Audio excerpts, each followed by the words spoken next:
Hey guys, welcome to today's video, and today is the start of the theories videos.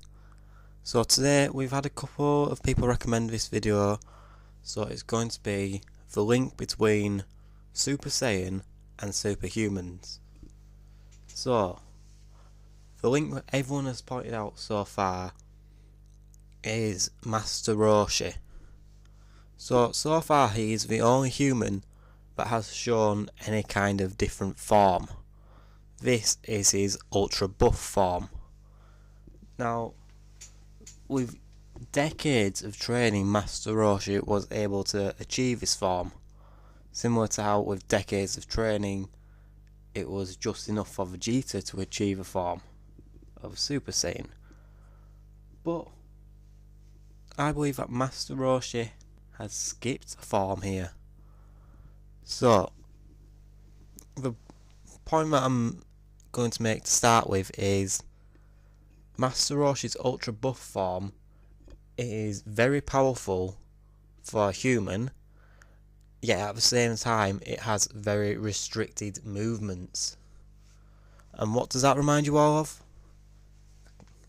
Well, it's kind of obvious, I think. It's Super Saiyan Grade 3, which is Trunks' ultra buff form, the one that he used to fight Cell.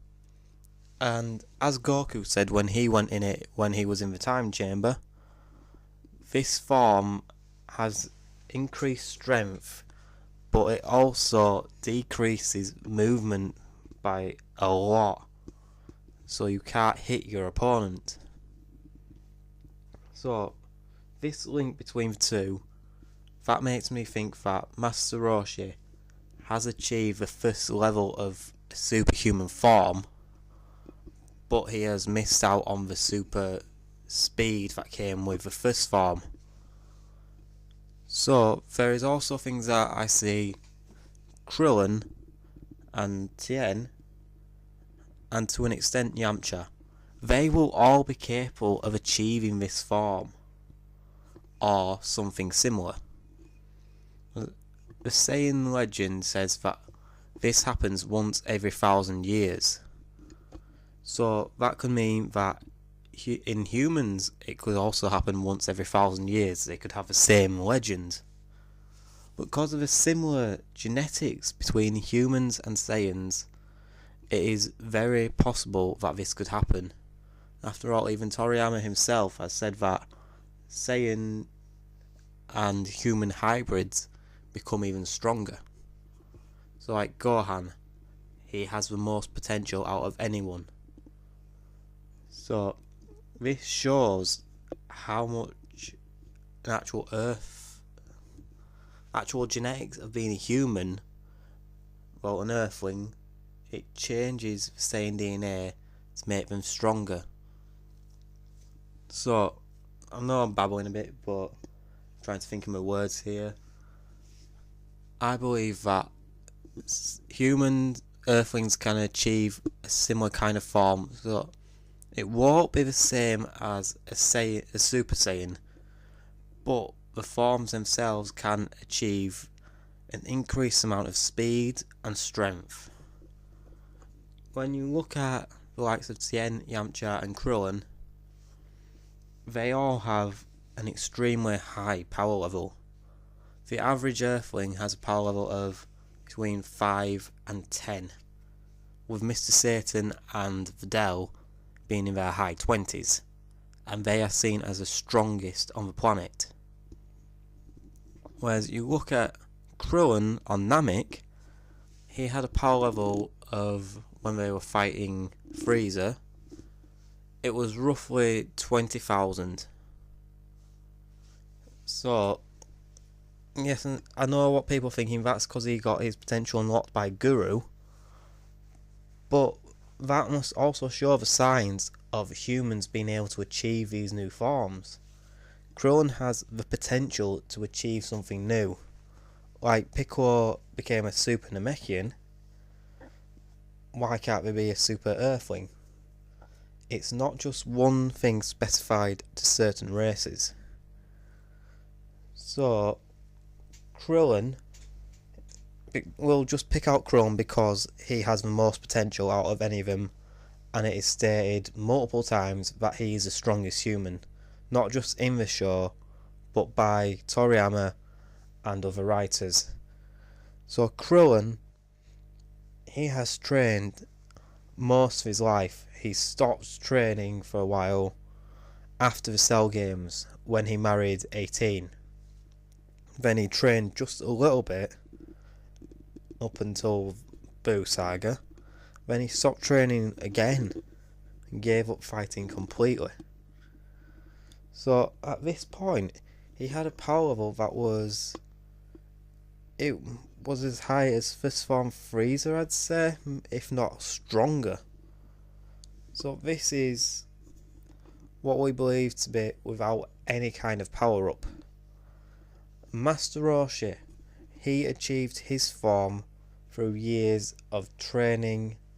Well, because of his advanced age, it would have been over 100 years of training. After all, he said it was 50 years before he mastered the Kamehameha wave. So, the reason Roshi doesn't have any of the other forms is because he was simply focused on power, and there was no one else in the world that had achieved any kind of similar form. He had no fall to, he had nothing to go off of. So he straight away just skipped past an increased speed and strength and went straight to his bulky form. And I believe as he's seen the Super Saiyans and he started training again, this is based on Super, he began to understand why this form wouldn't work, and he began to work on it. Obviously, he didn't work on finding a new form, because that would take too long to be honest. He worked on increasing the speed of his form, as we've seen in the actual series. In Super, Roshi's mobility has increased in this form. So Roshi has worked simply on improving this one form, instead of, well, basically like what Vegeta and Trunks did in the Hyperbolic Time Chamber. Instead of doing what Gohan and Goku did, working on finding something beyond that form, thinking that there is something more to it.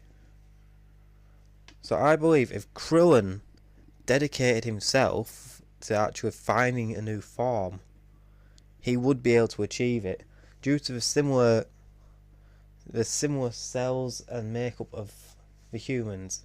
He would be able to do it, but humans are one major disadvantage. Unlike a Saiyan's body and the Saiyan biology, a human body ages a lot quicker. As Vegeta says, a Saiyan stays in their current form, like as they are physically, up until a really old age, so they can fight for longer. Because they are a warrior race, their bodies have evolved to stay young so they can fight for longer, whereas humans have not. The brains have evolved rather than the physical nature, whereas the Saiyans' brains and intellect have stayed remotely the same. Also, there is another thing that has stopped humans, such as Krillin and Tien, from achieving this form. The Saiyans have kind of a cheat code, basically, with the Zenkai boosts. So humans don't have this kind of thing, as you all know. With each time a Saiyan is beaten close to death, the closer to death they are beaten, the stronger they become once they recover. So this was a major thing on Namek. Vegeta, Gohan and Goku getting injured and then recovering, they became miles stronger. So Goku went from 140,000 when he fought Ginyu. His power level over doubled after his injuries. Whereas when Krillin got injured, he stayed the same. So this makeup of the Saiyan biology is what allowed them to achieve a form so much quicker. The more they fight, the stronger they get. This is a similar nature for humans though, just that they don't get it to the same extent. They have to learn from their battles, they have to learn how to get stronger, rather than just having that thing, oh, you've been beaten close to death, you're stronger now. So this is why the humans have struggled to get these new forms. The Earthlings, it's just taking them longer to get their base forms up to the same kind of strength level where they can achieve a new form. And the only reason that Roshi was able to achieve this ultra bulky form is because he'd worked on just pure strength, and I assume that Roshi had heard a legend of something like this happening. Similar to Vegeta knew the legend of the Super Saiyan, Roshi will have heard a legend of a superhuman form, and he achieved this big bulk form and assumed that was it. But that was not the case. The superhuman form has yet to be achieved, and the closest that you could say it has come to is Gohan's mystic form, his ultimate form. I'd say that is a form of his human nature rather than his Saiyan. So basically, there's not a lot of information on a superhuman form. This is my theory, that because of the similar genetics, that humans are able to achieve it. Well, Earthlings are able to achieve a superhuman form, and Gohan is the example. His ultimate form is the superhuman form, in my opinion. It is his potential, but it is the potential of a human, an Earthling, not of a Saiyan. That is why the Super Saiyan form is pointless to him now. So guys, let me know what you think with this one. Comment below and tell me, what do you think? Do you want me to do more research into this one and try and elaborate more? Because I think if I do a bit more digging, there may be more that I can find. This is my theory for now, that Gohan is the superhuman, and Roshi has just found a form of it, a branch of a superhuman form. Gohan's form is stronger because he had such a high base power level to start with. So if Krillin or Tien achieved this, their new form would be stronger than a Super Saiyan. So guys, just let me know what you think. Give me some feedback on this theory. Thanks to everyone that recommended the video. Thank you all for watching. Please like and subscribe if you enjoyed the video. And I will see you all in the next one. Bye.